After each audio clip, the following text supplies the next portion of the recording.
DPD PDIP DKI Jakarta memberikan tindakan tegas terhadap kadernya, Cinta Mega seusai viral bermain game saat rapat dewan.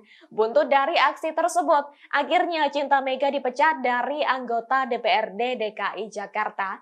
Adapun surat rekomendasi pencopotan Cinta Mega itu langsung diserahkan kepada DPP PDIP pada Selasa malam 25 Juli 2023 seusai rapat pleno. Hal itu diungkapkan oleh Ketua DPD PDIP DKI Jakarta, Adi Wijaya, pada Selasa 25 Juli. Ia mengatakan selesai rapat tersebut, pihaknya memberikan sanksi berupa PAW atau bergantian antar waktu. Surat PAW Cinta Mega nantinya akan diserahkan kepada KPUD. Lebih lanjut, tak hanya dipecat dari kursi DPRD, Cinta Mega juga tak lagi dicalonkan dalam pemilu 2024.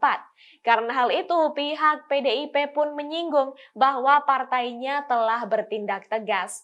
Meski begitu, belum diketahui siapakah sosok pengganti Cinta Mega di DPRD DKI Jakarta. Menurut Adi Wijaya, saat ini pihaknya fokus pada persoalan Cinta Mega yang diduga bermain game saat rapat paripurna DPRD.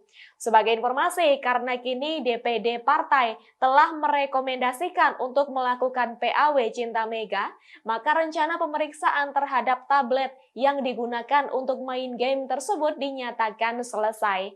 DPD PDIP DKI dikatakan tak perlu membentuk tim investigasi untuk mendalami tablet tersebut. Lebih lanjut, dalam kesempatan yang sama, Adi juga menyampaikan permohonan maaf atas kelakuan anak buahnya itu.